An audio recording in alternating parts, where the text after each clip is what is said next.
안녕하세요. 살다 보니 별의 별일이 다 있네요. 주변에서 하도 TV 사연에 나가야 하는 거 아니냐고 재촉하길래 고민하다가 이렇게 사연을 보내봅니다. 저 같은 일 꼭 안 당하시고 만약에 당하셨다면 시원하게 복수하길 바라는 마음으로 적어봅니다. 저와 남편은 10년간 아이가 없었어요. 지금이야 딩크족이다 뭐다 하고 아이 없어도 부부끼리 잘 사는 시대잖아요. 저 때만 해도 아니었습니다. 양가 어르신께서 무정란 며느리 들어왔다면서 비꼬고 압박 주고 난리도 아니었어요. 저기 영숙이네 며느리는 아들만 3명 순풍순풍 잘 낳는다고 하더니 어쩌자고 우리 며느리는 깜깜 무소식인 게야? 내가 전생에 무슨 죄를 지었길래 손주도 못 보고 죽게 생겼나? 아이고. 시댁에 가면 매일 곡소리를 들어야만 했습니다. 그나마 착하고 따뜻한 남편은 엄마, 이 사람 앞에서 그런 말 하지 마. 아이 못 가지는 게 이 사람 탓도 아니고. 하늘이 주시면 받는 거고 아니면 그냥 우리끼리 잘 살면 되지. 으휴, 이 녀석아, 이 미련 곰탱이야. 남편 등을 퍽퍽 쳤습니다. 처음 결혼하고 나서 2년, 3년이야 어르신들께서도 기다려주셨지만 아이 없는 시간이 5년이 훌쩍 넘겨버리니 저를 바라보는 눈초리는 거의 눈엣가시 벼룩을 바라보는 경멸스러운 눈빛이었습니다. 제가 힘들어하니 남편도 시댁에 가는 발걸음을 죽였죠. 그때 당시에는 정부 지원도 안 되어서 시험관 시술이 굉장히 비쌌어요. 하지만 그만큼 아이가 간절했기 때문에 없는 돈 있는 돈 끌어모아 시험관 시술도 받았고 전국에서 용하다는 한의원을 찾아다니며 한약도 먹어보고는 했습니다. 하지만 삼신할매가 도와주지 않는 건지 아이는 깜깜무소식이었어요. 10년이 훌쩍 지나고 30대 후반 나이를 바라볼 때 저도 마음을 비우게 되더군요. 아이 가지는 것을 포기하게 된 순간 극심한 우울증이 밀려 들어왔습니다.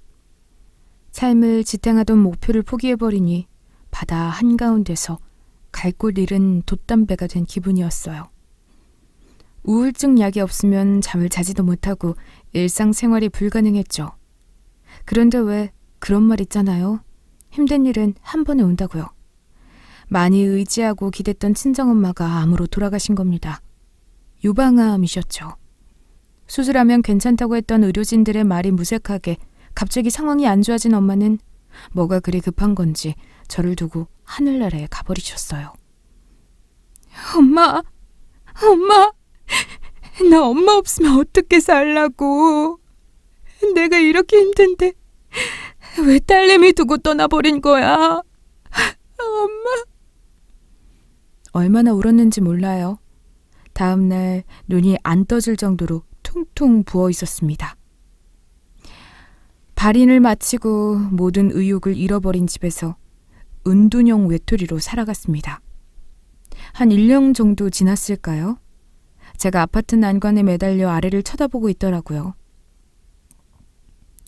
떨어지려고 한 순간 알 수 없는 힘에 이끌려 뒤로 확 넘어지며 죽음을 면했습니다. 제가 창문 앞에서 울부짖으니 안방에서 자던 남편이 나와 깜짝 놀라 저를 얼싸안으며 통곡했어요. 죽지 말고 우리끼리 잘 살자고. 죽지 말고 우리끼리 잘 살자고. 우리가 힘든데 아이가 무슨 소용이냐면서요. 죽지 말고 우리끼리 잘 살자고. 우리가 힘든데 아이가 무슨 소용이냐면서요. 남편은 제 건강이 걱정이 되어서 저를 데리고 검진을 받으러 갔어요. 근데 거기서 깜짝 놀랄 만한 사실을 들은 겁니다. 제가 임신 7주차라는 거예요. 전 그저 생리가 좀 늦춰지나 싶었는데 깜짝 놀랐습니다. 자기야, 엄마가 하늘에서 준 선물인가 봐. 어떻게 이럴 수가 있어. 죽으려고 난간에 매달린 저를 뒤로 확 잡아끈 알 수 없는 힘도 어쩌면 하늘에 있는 엄마가 그랬을 수도 있겠다 싶더라고요. 아이를 임신하게 된 저는 행복이 무엇인지 절절하게 깨달았습니다. 불어오는 콧바람에 콧노래가 절로 나오고 몸이 무거워도 날개를 단 천사처럼 발걸음만큼은 너무나도 사뿐사뿐 가벼웠어요. 아이를 낳았고 너무나도 귀여운 아들을 제 품 안에 안을 수 있게 되었습니다. 아이는 어릴 때부터 무척이나 착했어요. 다른 애들은 조금이라도 불편한 게 있으면 앙앙 우는데 제 아들은 어릴 때부터 목소리 크게 운 적도 없었죠. 그리고 시간이 흘러 아이는 유치원에 가게 되었어요. 그런데 거기서 청천벽력 같은 이야기를 듣고만 만 거죠. 어머님, 아이 반응 속도가 좀 느린 것 같아요. 보통 아이들 같으면 피해야 할 때 피하지 못하고 조심스럽게 말씀드리는 거지만 혹시 발달검사 같은 거 해보셨을까요? 네? 우리 아이가요? 그저 착하고 순한 줄만 알았던 아이는 사실 몸에 문제가 있었던 겁니다. 지방에서는 소아 관련해서 정밀검사를 할 수 있는 기관이 없었기 때문에 저와 남편은 서울 큰 대학병원에 갔어요. 거기서 저희 아들이 경계성 지능 장애가 있다는 판정을 받았습니다. 하늘이 무너질 것 같았어요. 선물 같던 시간도 잠시 내 아들이 발달 장애라니 눈물이 앞을 가렸습니다. 그래도 다행인 것은 의사 선생님의 말씀이셨죠. 어머님, 너무 좌절하지 마세요. 지금부터 치료 열심히 받고 하면 성인이 되어서 정상인이랑 크게 다를 것 없이 사회생활 가능할 겁니다. 부모님의 역할이 최고로 중요하니 아이 교육하는 거에만 지금부턴 신경 써주세요. 아이는 크면 클수록 주의력 집중 장애와 남들과는 조금 다른 모습을 더더욱 보이기 시작했습니다. 아이들이 다 준비물 꺼낼 시간에 본인 혼자 창밖을 바라보고 있다더니가 학교 수업에 집중하지 못하고 산만한 행동을 하기도 했죠. 담임 선생님도 제 아들을 한심하게 바라보고 친구들도 본인들과는 조금 다르니까 왕따를 시켰나 봐요. 아들은 어느 날 엉엉 울며 엄마, 나 학교 가기 싫어. 애들이 나 싫어해. 울더라고요. 그때만 해도 저희 부부 형편이 힘드니 선생님들한테 촌지 같은 것도 못 주니까 아들은 더더욱 학교에서 배척되는 존재가 되었던 거죠. 애가 너무 힘들어하니 전 어쩔 수 없이 홈스쿨링을 시도했습니다. 그때 아이의 재능을 알게 되었어요. 제 아들이 수학과 컴퓨터 공부하는 것을 굉장히 좋아하더라고요. 이렇게 경계성 지능장애가 있는 애들 중에 특정 분야에서 뛰어난 모습을 보이는 애들이 있다는 겁니다. 제 아들이 그랬죠. 그래서 초등학교 때는 산만해서 전교 꼴등을 하고 그랬던 아이가 중학교, 고등학교를 갈수록 그 두각을 드러냈어요. 수학 경시대회를 나가면 무조건 다 상을 휩쓸어오고 컴퓨터 관련한 대회나 강연에서도 가면 유달리 눈에 띄는 아이였던 겁니다. 아이가 그동안 나간 대회나 스펙들을 가지고 컴퓨터 공학과에 특별 전형으로 지원하게 되었어요. 그 덕에 명문대에 입학할 수 있게 되었습니다.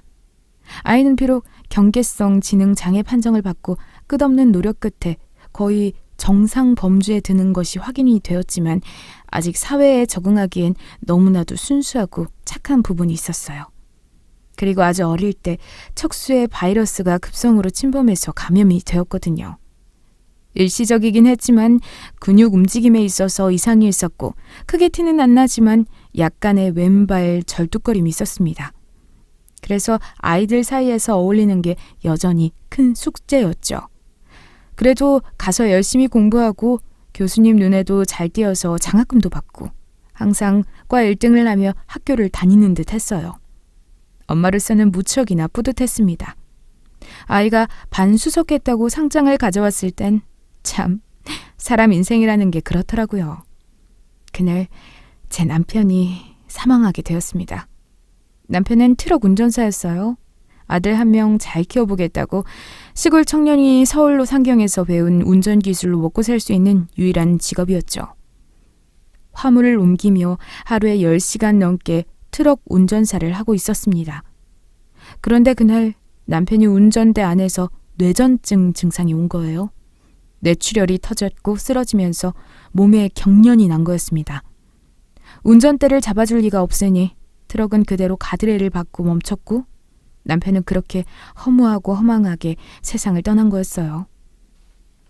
남편의 장례식장, 쓸쓸하게 옆에 올려둔 아들의 전액 장학금 증명서. 여보, 어떻게 세상이 이렇게 모진지 모르겠어. 나 당신 없으면 어떻게 살아? 당신 때문에 이만큼 버텨온 건데 날 두고 어떻게 떠날 수 있어? 흐느끼며 우니 아들이 옆에서 조용히 다가와 저를 꾹 안아주었습니다. 다시 살아갈 힘이 나더라고요. 아들은 엄마, 내가 엄마 지킬게. 열심히 공부해서 엄마 먹여 살릴 거야. 그러니까 걱정하지 마. 항상 걱정되고 아픈 손가락이었던 아들은 어느새 훌쩍 자라 슬퍼하는 엄마를 위로할 줄도 아는 그런 성숙한 아이가 되어 있었던 겁니다. 참 힘든 세월 다 견뎌내고 흘려보낸 보람이 있더라고요. 그렇게 결국 저는 차오르는 눈물을 꾹 참으며 최대한 덤덤하게 남편을 떠나보내고 사망보험금으로 먹고 살기 위해 작은 반찬 가게를 시작했습니다. 아들은 늘 학교가 끝나면 저희 가게 옆에 있는 창고에서 컴퓨터를 두들기면서 코딩을 했어요. 아들은 행색도 초라해 보이고 조금 부족한 모습을 가지고 있어서 그런지 대학 동기들이 잘 놀아주지는 않는 것 같더라고요. 자기네보다 멍청하고 사회성도 없는 것 같은데 교수님 이쁨을 받고 맨날 1등 자리를 가져가니 세미난 모양이더라고요. 항상 외롭게 곁에 아무도 없는 아들이 안타까워 보였습니다. 지금이야 괜찮지만 내가 죽고 나면 우리 아들은 어떻게 살려나 걱정이 이만저만이 아니었죠. 장가는 갈 수 있으려나 싶었습니다. 솔직한 말로 제가 언제까지 옆에서 챙겨주고 지켜줄 수 없는 노릇이었으니까요. 우리 아들은 이 애미 없으면 어떻게 살려나 모르겠네. 그런데 걱정도 잠시 아들이 하루는 싱글벙글한 표정으로 저에게 종이 하나를 건네더라고요. 이게 뭐니 아들? 엄마 읽어봐요. 전국 청년 창업 경진대회 1등? 금상? 창업 지원금 1,000만 원? 뭐? 깜짝 놀랐습니다. 아들은 저한테 말도 없이 대학생 창업 지원대회에 나가서 1등을 한 거였어요. 상금을 얻은 아들은 대학 동기들 2명과 함께 AI 관련 컴퓨터 사업을 시작했습니다. 그때만 해도 컴퓨터 공학과가 인기가 없었는데 아들이 사업을 시작한 그때 정부에서 AI 산업을 적극적으로 밀어주어 큰 기회를 얻은 거였어요. 깜짝 놀란 저는 아들이 너무 자랑스러웠습니다. 그렇게 창업을 시작하게 된 녀석은 매일 집에도 들어오지도 않고 밤을 새가면서 일을 했어요. 그게 소위 대박이 터진 거였죠. 대학생들 사이에서도 유명했나 봐요. 각종 대기업에서 저희 아들이 하고 있는 프로젝트 관심을 기울이고 투자를 해주겠다고 말이 나왔나 봐요. 아들이 잘 나가는 건 좋지만 건강도 챙기지 않고 너무 혼을 쏙 빼놓을 때까지 일만 하는 것 같아서 걱정되었습니다.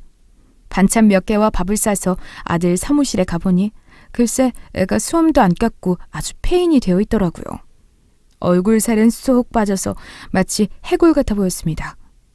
아들, 아무리 바빠도 밥은 먹고 해야지. 동료들은 어딨어? 걔네는 일찍 갔어. 나만 원래 남아서 공부하고 일해. 알고 보니 말이 좋아 동업이지. 거의 제 아들 혼자서 원맨쇼 하는 것 같더라고요. 동기들 2명은 그저 제 아들이 잘하고 함께하면 대박 날 것 같으니까 숟가락을 올린 거였고요. 전 그걸 보면서 참 엄마로서 상당히 걱정이 되었습니다. 같이 열심히 하면 좋은데 제 아들만 너무 고생하는 게 아닌가 싶어서요. 다음 날 다시 찾은 아들의 사무실에서 아들 동기들을 보았어요. 너희들이 같이 일하는 애들이구나. 우리 아들만 너무 고생하는 것 같아서 걱정돼서 한번 놀러 와봤어. 사골국 좀 끓여왔으니 같이 먹으렴. 애들이 사골국을 먹고 있을 때 제가 살짝 허를 찌르는 말들을 했습니다. 우리 아들이 착하지. 아직도 착해가지고 3명이서 할 일을 우리 아들 혼자서 하는 거 아닌가 몰라? 아니지. 같이 일하고 밤새고 하는 거 맞지?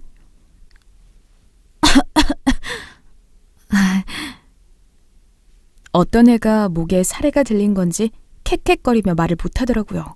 찔린 모양이었겠죠. 그때 제 아들이 에이 엄마 그러지 마. 난 그냥 친구 생겨서 좋은걸. 함께 있으니까 외롭지도 않고 행복해. 아들이 그동안 참 많이 외로웠구나 싶었습니다. 그렇게 아이들의 사업은 나날이 발전했고 대기업에서 인수 제안이 왔어요. 상당히 큰 금액이었습니다. 인수에 응하면 평생 아껴 쓰면 일하지 않아도 먹고 살 수 있는 돈을 제안한 거죠. 깜짝 놀랐습니다. 하지만 아들은 팔고 싶지 않다는 의사를 비추었어요. 10년만 더 고생하면 더 큰 기업이 될 수도 있고 지금처럼 중소기업에서 벗어나서 중견 대기업까지 될 수 있다고 보는데 그리고 이건 내 꿈이기도 하고 돈에 팔아버리고 싶지는 않아.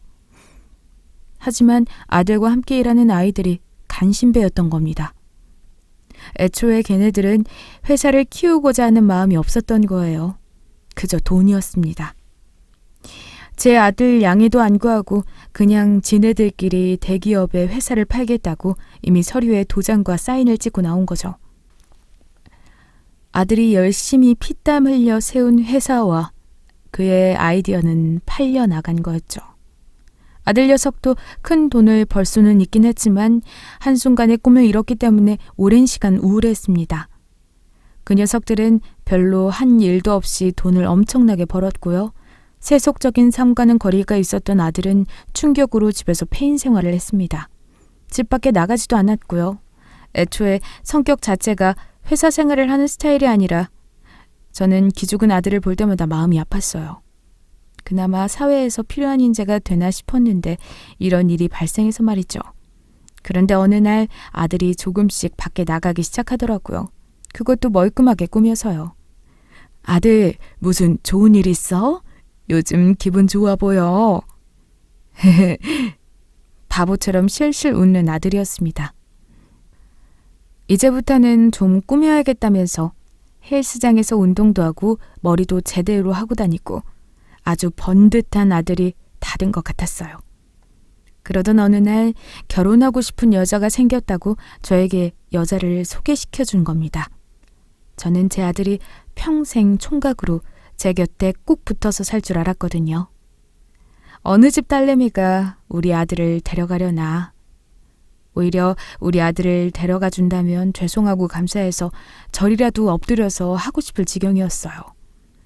아들은 어릴 때부터 부모님의 아픈 손가락이었고 항상 돌봄이 필요했으니까요. 어떤 여자냐고 냉큼 물었습니다. 전문대 나와서 서울 외곽에서 유치원 선생님을 한다고 하더라고요. 양가 부모님은 일찍 돌아가셨고 중학교 때부터 혼자 서울로 상경해서 악착같이 살아온 생활력 강한 여자인 것 같았습니다. 아무렴 어때요? 아들을 집 밖으로 꺼내준 여자니 전 뭐 말할 것도 없이 결혼하라고 했죠. 장애 가진 부모들은 다 알 거예요. 항상 죄스러운 마음을 가지고 산다는 걸요. 어딜 가던 양해를 구해야 하니까요. 전 바로 결혼을 허락했고요. 며느리는 참하게 생겼어요.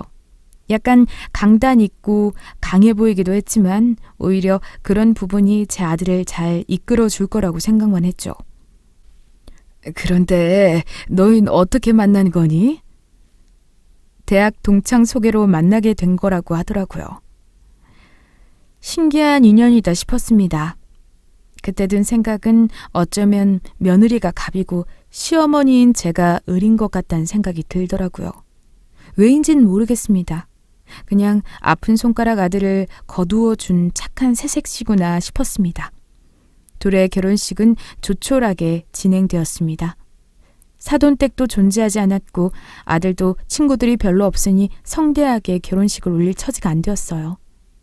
결혼하고 몇 달 뒤 아들네 댁에 반찬을 주러 갔어요. 그런데 며느리가 저를 보자마자 표정이 확 굳더라고요. 굉장히 떨떠름하게 반찬을 받는 겁니다. 그 이후에도 몇 번 찾아가서 반찬을 전해줬지만 그때마다 약간 신경질을 내거나 필요 없다는 식으로 말을 하는 겁니다. 저도 속이 많이 상했어요. 그래서 반찬 가게에서 함께 일하는 이모님들에게 슬쩍 이야기를 꺼내보니 제 등을 치며 말씀하시는 겁니다. 아유, 요즘 애들은 시어머니가 반찬 챙겨주는 거 싫어하지. 불편하잖아. 그리고 집까지 찾아가면 집 정리도 해야 하고 이것저것 신경 쓸 게 많아. 그냥 아들 장가 갔으면 이젠 남의 아들 됐구나, 내 손을 떠났구나 생각하고 속 편하게 자기 인생들 살아. 아들 키워봤자 소용없더라고. 장가 가면 끝이야. 곰곰이 생각해보니 맞는 말이었습니다.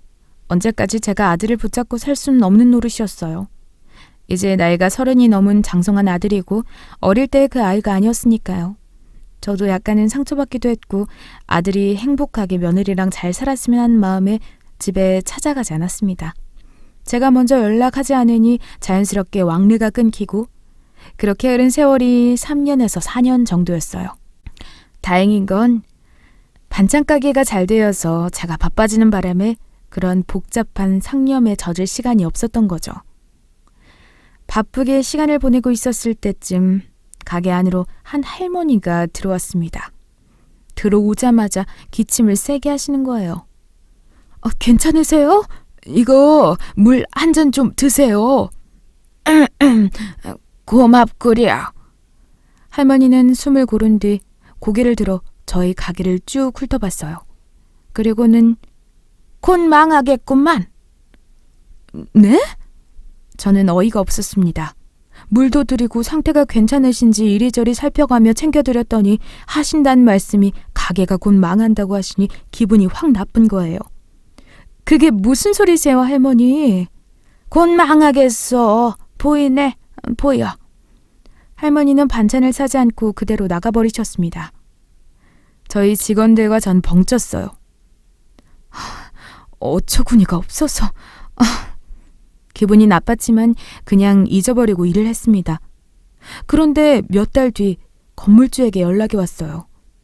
어쩌지? 이거 미안하게 됐네. 다다음 달 내로 가게 좀 비워줘야 할 것 같아. 네? 그게 무슨 말씀이세요? 저는 그 자리에서 10년 넘게 장사를 했던 사람이라서 건물주의 그런 이야기는 충격적이었습니다. 알고 보니 건물을 증축할 계획이고 아들한테 명의를 넘겨줘야 하기 때문에 일 처리를 빨리 해야 한다는 이야기를 들었어요. 순간 몇 달 전에 가게에 오신 할머니 말씀이 생각나더라고요. 그런데 가게를 비워준다고 해서 그게 망한다는 건 아니었으니까 그때까지만 해도 반신반의했습니다. 그 건물에서 가게를 빼고 근처에 있는 아파트 상가에 들어가서 반찬 가게를 다시 시작했어요. 그 자리는 그래도 권리금이 높을 정도로 장사가 꽤나 잘 되는 자리였거든요. 근데 무서운 게 뭔지 아세요? 제가 들어가자마자 파리만 윙윙 날리는 겁니다. 문제가 없는데 손님은 한 명도 들어오지 않았어요. 아니 사장님, 정말 그 할머니 말이 맞았던 거 아니에요? 갑자기 망한다고 한마디 툭 뱉고 나가시더니 정말 지금 장사가 안 되잖아요. 첫 몇 달은 보증금 까먹으면서 적자로 버텼지만 시간이 지나니 현금도 안 들어오고 그마저도 안 되더라고요. 사람이 불안하고 힘들면 점쟁이라도 찾아간다고 하잖아요. 제가 딱 그랬습니다. 정말 지푸라기 잡는 심정으로 저는 그 할머니를 수소문했어요. 근데 알고 보니 그 할머니가 예전에는 굉장히 유명했던 무당이라고 하더라고요. 아, 그 할머니 알지. 저기 그 동백나무 뒤에 있는 집에서 사시잖아. 예전에 신기가 있었는데 신내림 안 받는다고 버팅기다가 그 집 사람들이 다 죽었대. 남편은 교통사고, 자식은 백혈병에, 시부모는 갑자기 독약 먹고 사망하고.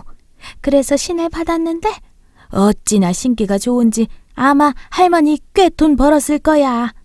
지금이야 기력이 쇠해서 신점은 안 봐주고 그냥 사주만 봐준대나 뭐래나. 그것도 아무나 안 봐주는 걸로 알고 있는데. 부동산 일을 오래 하신 동네 사장님의 말씀을 들은 저는 바로 그 할머니가 있는 곳으로 찾아갔습니다. 그 집에 딱 들어간 순간 기운이 으스스하고 보통이 아니었어요. 할머니는 저를 보자마자 나가라 하시는 겁니다. 저는 바짝 엎드리고 도대체 뭘 보신 거예요? 저희 가게가 망할 줄 어떻게 하신 거예요?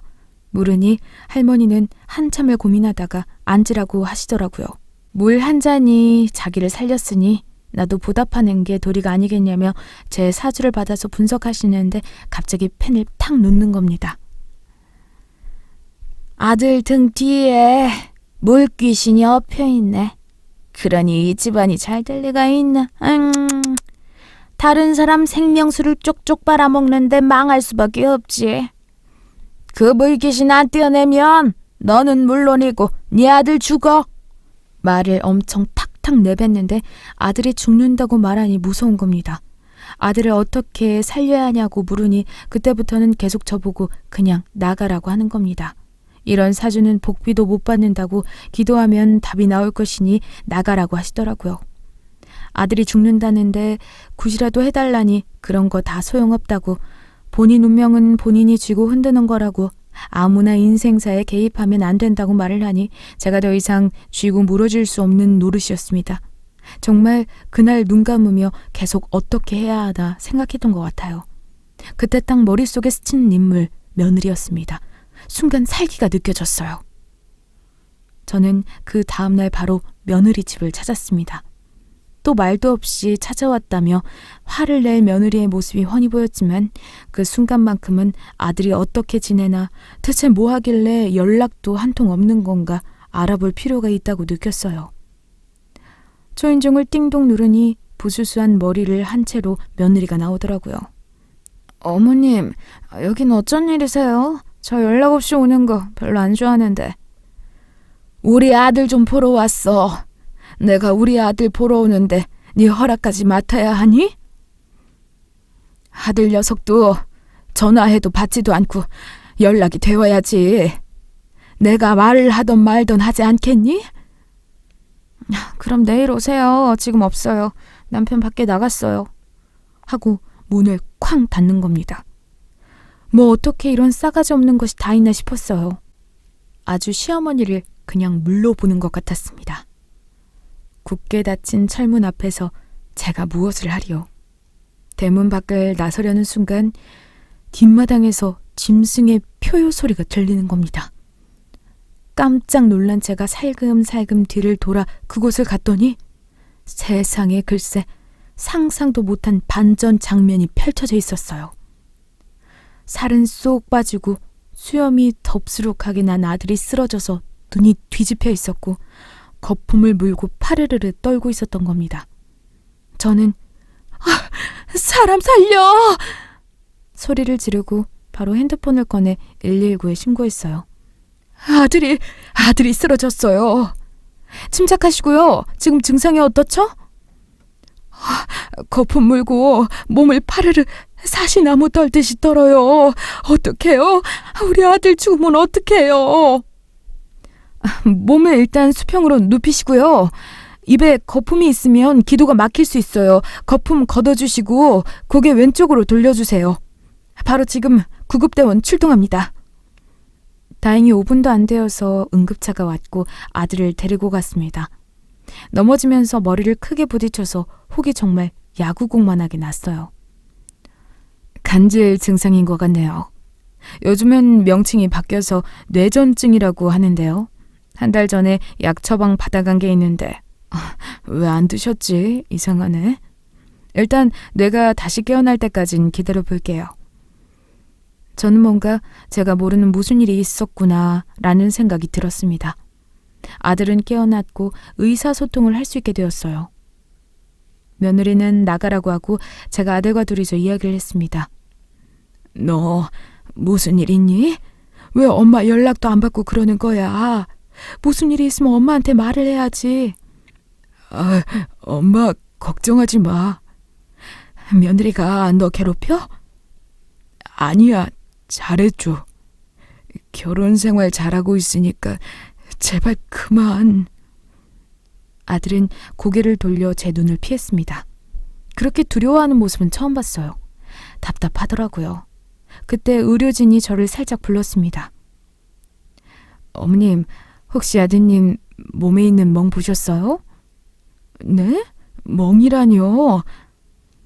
아까 환자복으로 갈아입히면서 간호사들이 확인했는데 누구한테 맞은 듯한 멍들이 몸에 굉장히 많아서 어떻게 된 건가 싶어서요. 혹시 폭행 사건이랑 연루되어 있으면 저희 의료진은 경찰에 신고해야 하는 의무를 가지고 있어서 그래서 물어보는 겁니다. 저는 잘 모르겠는데 일단 한번 알아보겠습니다. 아들이 말을 해줄 리가 없으니 며느리한테 물어보려고 며느리를 찾아다녔습니다. 안 보이더라고요. 그새 어딜 간 건지 혹시 비상 계단에 있나 싶어서 병원 뒤쪽으로 돌아 계단을 향해 갔더니 그곳에서 며느리가 통화하는 목소리가 새어나온 겁니다. 아, 모르겠어.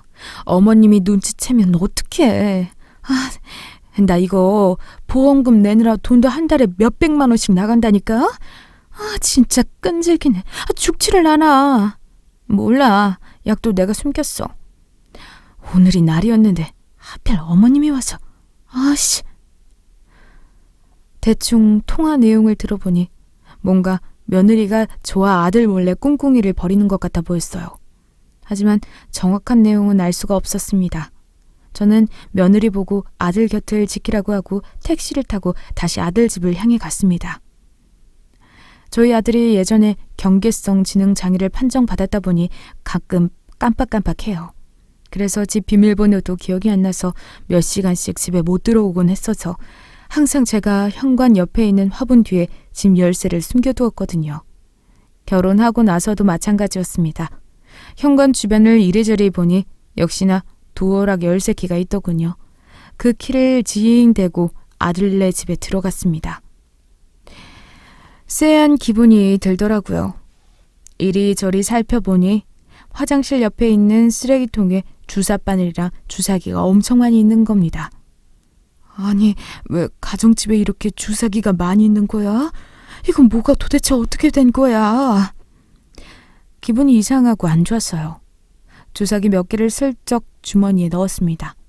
그리고 방을 쓱 둘러보다가 파일 뭉탱이가 있길래 그걸 뒤져보니 아들 앞으로 사망보험금 수억이 나오는 보험 발급 서류가 있더라고요. 보니까 결혼하자마자 며느리가 아들 앞으로 들어놓은 보험이었습니다. 그리고 그 보험금 전액 수령자는 며느리 본인이었어요. 그때 아다리가 딱딱 맞더라고요. 제 남편이 뇌전증으로 인한 발작으로 운전하다가 죽었잖아요. 제 아들도 유전으로 뇌전증을 앓고 있어서 결혼 생활하다가 그게 발병이 되었는데 약을 꼭 먹어야 했던 상황이었던 거죠. 그런데 며느리가 고의적으로 그 약을 숨기고 그리고 사망보험금을 들어놓고 모든 게 소름이 끼쳤습니다. 그 통화 내용도 이제서야 이해가 되었네요. 보험료가 너무 많이 나간다. 약을 숨겼는데 오늘이 날이었는데 실패했다 등등. 전 다시 병원을 향했습니다. 아들은 안정을 찾은 뒤 퇴원을 했고 아들과 전 따로 이야기를 했어요. 엄마 대충 아니까 다 말해봐. 도대체 며느리랑 무슨 일이 있었던 거니? 아들은 끝까지 말하기를 주저했어요. 그러다가 꺼낸 첫마디. 미안해 엄마. 나 엄마한테 좋은 아들이고 싶었는데. 알고 보니 아들은 이미 며느리의 외도와 폭력성을 알고 있었던 겁니다. 하지만 그럼에도 불구하고 화를 내지 못하고 결혼 생활을 지속한 이유는 저 때문이었어요. 제가 아들이 결혼할 것을 너무나도 좋아했고 원했는데 엄마한테 실망시켜줄 수 없었기에 꾹 참은 거라고 하더라고요. 항상 엄마에게 자긴 짐이었는데 결혼해서 이젠 그 짐에서 벗어난 것 같은데 이혼하고 또 다시 엄마의 짐이 될 수 없다는 마음으로 그 힘든 시간을 버텼나 봅니다. 그리고 아들은 친구가 없으니 나쁜 친구라도 외로워서 꼭 찾고 있는 경향이 있는데 며느리도 마찬가지의 경우였던 거죠. 아들은 엉엉 울면서 엄마 품에 돌아가고 싶다고 속마음을 털어놓았고 전 아들의 이혼을 도왔습니다. 그리고 이혼 소송을 하면서 알게 된 사실. 그동안 며느리는 제 착한 아들을 학대하고 괴롭혔던 겁니다. 그리고 애초에 이 결혼 자체는 사기 결혼이었던 거였어요. 제 아들이 컴퓨터 전문의잖아요. 이러면 안 되지만 이혼 결심을 하면서 아내의 핸드폰과 컴퓨터 파일 비밀번호를 뚫어서 확인을 했나 봐요. 야, 그 녀석이 좀 바보 같아 보여도 돈 엄청 많아. 우리 학교에서 AI 창업으로 성공해서 대기업에다가 팔았잖아. 내가 동업자고 걔가 거의 다 했거든. 네가 걔랑 결혼해서 네가 10년만 버텨서 재산 절반 뜯어오던가 아니면 걔가 죽길 기다려서 네가 전재산 싹 먹든가 하면 네 이제 지긋지긋한 유치원 생활 안 하고 행복하게 살면 된다니까. 누구랑? 나랑. 그래, 어차피 시궁창인 인생 좀 바보 같은 애한테 위장 시집 가서 돈이나 펑펑 쓰고 다니지 뭐. 아들의 사업 동업자와 며느리는 그렇고 그런 관계였고 둘은 돈에 미쳐 있었기 때문에 제 아들을 이용하고자 한 거였어요. 며느리는 제 아들이랑 결혼하면 돈이라도 펑펑 쓰고 다닐 줄 알았는데 아들은 이미 한번 동업자한테 돈으로 배신을 당했기 때문에 학습이 되었고 절대 돈을 남한테 맡기지 않겠다는 생각이 머리에 박혀 있었던 거죠. 그래서 그 통장을 철옹성같이 지키니 며느리는 화가 나서 술 마시고 제 아들을 막 때렸답니다. 명분은 사회생활 좀 하라고 창피하다고 하면서요. 아들은 바보처럼 맞다가 머리를 부딪혔고 그때 응급실에 간 거였어요. 거기서 뇌전증 판정을 받고 약을 꼭 먹으라고 했는데 며느리가 그 약을 숨겼던 거더라고요. 그래서 저와도 연락을 끊게 만들어서 정신적으로 완전히 세뇌시키려고 했던 겁니다. 살짝 봐보니까 가능할 줄 알았던 거죠. 정말로 제 아들은 정신 세뇌가 어느 정도 진행되어서 아내한테 폭행당해도 말 한마디 못하고 꾹 참은 거였어요. 그래도 자기를 걷어준 여자니까 본인이 참아야 한다는 마음으로요. 엄마로서 가슴이 억장이 무너지는 느낌을 받았습니다. 그리고 핸드폰 포렌식을 하면서 알게 된 또 다른 사실. 아들의 동창과 며느리는 주로 약을 구해주며 함께 투약하는 관계였더라고요. 그래서 아들의 화장실 쓰레기통에서 주사 바늘이 발견된 거였고요. 전 마침 엄마의 직감으로 쎄한 감정을 느꼈고 그 주사기를 챙겼기 때문에 바로 경찰에 제출하고 신고했습니다. 아들은 저희 집으로 들어왔고요. 이혼소장을 날리고 폭행 및 보험 사기로 또 고소를 하니 며느리가 아주 입에 거품 물고 난리가 났어요. 어머님, 지금 이건 뭐 하시는 거예요? 전 아무 죄 없다고요. 사람 의심하고 이런 식으로 찬밥 취급하는 게 지금 정상이라고 생각하세요? 내가 그냥 너를 물증도 없이 심증으로 의심하는 것 같아 보이니? 어떤 아내가 남편 간질약을 숨기고 온몸에 피멍이 들 때까지 때리니? 그리고 남편 핸드폰에서 시어머니 전화번호를 차단시키고 서로 연락도 못하게 만들고. 며느리는 아무 말도 못했습니다. 본색을 드러내더라고요. 지 분에 못 이겨서 쌍욕을 퍼붓더니 사라졌습니다. 경찰에서 수사 결과 그 주사 바늘에서 약물 양성 반응이 나왔어요. 며느리는 바로 구속 수사가 되었고요.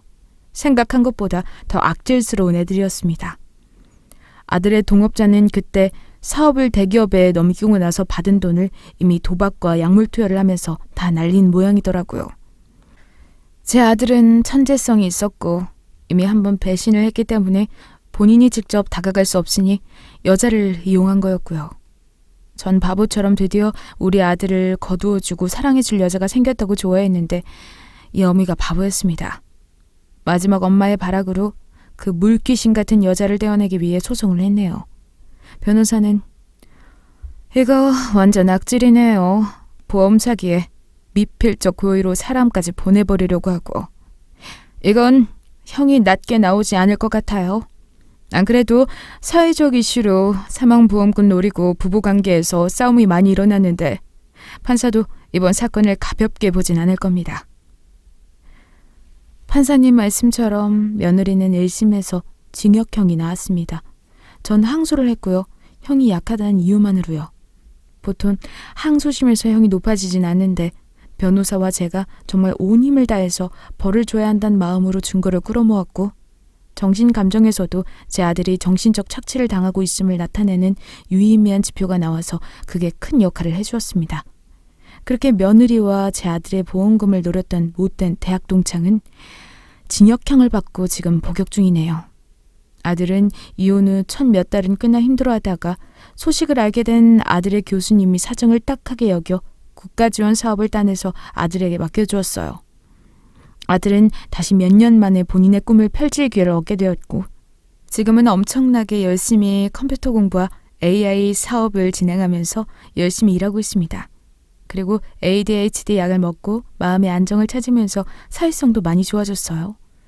사업을 하면서 사람들도 많이 만나고 부딪히면서 이젠 사회적 스킬도 많이 늘었고, 걱정하지 않아도 아들은 잘 살았습니다. 엄마로서 뿌듯하더라고요. 그 할머니가 말한 물결신 같은 여자가 아마 며느리가 아니었나 싶습니다. 어쩌면 아들이 걱정된다는 이유로 제가 아들의 인생을 손안에서 통제하려고 했는데, 그게 어쩌면 아들에게 부담이 되었었나 봐요. 그러니 엄마에게 걱정 끼치기 싫다는 이유로 그렇게 힘든 일을 겪는데 아무 말도 못했던 게 아닐까 싶어 정말 많은 반성을 했습니다. 며느리를 저희 집안에서 쫓아내고 다시 시작한 반찬 가게는 손님이 몰려들기 시작했어요. 정말 신기하더라고요. 그 할머니의 말이 맞았습니다. 정말 제가 사주나 뭐 그런 걸 안 믿긴 하지만 제 인생에 그런 일이 생기다 보니 정말 눈에 보이지 않는 세계가 정말로 존재하는구나 싶더라고요. 수년 뒤 시간이 흘러 아들은 대학원에서 석사 과정을 따고 국가 사업도 진행하면서 업계에서 많이 유명해졌습니다. 그리고 시대도 잘 타서 AI 관련한 분야가 엄청난 성장을 이루면서 부도 많이 쌓게 되었어요. 이젠 말도 잘하고 사람들 앞에도 잘 나서서 때로는 대학에 강연을 나가기도 한답니다. 그렇게 평화롭게 지내던 그때 아들이 전 아내와 동창의 출소 소식을 들었나 봐요. 아들 괜찮지? 이제 우리 아들 다 컸으니까 아무도 못 건드릴 거야. 걱정을 했는데 되려 아들은 허허허 웃으면서 그러더라고요. 엄마, 걔네들 어떻게 사는지 알아? 출소하고 나서 또 사람들 뒤통수 쳐서 돈 뽑아낼 궁리를 하더라고. 나 원래 동창회 안 가는데 얼마 전에 갔다 왔어. 대학 동기들한테 그 녀석들이 어떤 애들인지 똑똑히 말해주려고. 그래서 걔네들 사기꾼이고 절대 믿지 말라고 했어. 내가 이젠 사회적 지위도 있고 예전처럼 바보가 아니니까 다들 내 말을 믿어주더라고. 난 오히려 그때 힘들고 호되게 당했던 게 지금 이렇게 날 성장시켜준 것 같아서 감사해. 걔네들도 이젠 밉지 않고 측은해. 엄마 나 많이 컸지. 아들이 정말 대견하고 자랑스러웠습니다. 아마 하늘에 있는 엄마와 남편이 우리 모자 관계를 지켜주는 것 같았어요. 요즘은 우리 아들 잘 되게 해달라고 기도하는 게 아니라 우리를 스쳐 지나간 인연들이 무탈히 행복하게 살 수 있게 해달라고 기도하고 있네요. 어찌되었건 아팠던 아들이 이렇게 장성하게 잘 클 수 있었던 요인은 엄마의 희생뿐만이 아니라 많은 분들의 노고가 있었기 때문이니까요. 스쳐 지나가며 가게가 망할 거라며 사주를 보러 오게 만든 할머니부터 아들의 꿈을 다시 지원해준 교수님까지 모두가 없었더라면 아무것도 할 수 없었을 것 같습니다. 사람 인생 사는데 가장 중요한 건 역시나 사람인 것 같아요. 사람 때문에 죽고 싶고 울고 싶다가도 사람 때문에 다시 웃고 살고 싶은 게 인생이네요. 남은 삶 역시 아들과 함께 으쌰으쌰하며 잘 살아보겠습니다. 사연 들어주셔서 감사합니다. 과한 물질의 추구는 결국 파국이라는 것을 절절하게 깨달았네요. 감사합니다.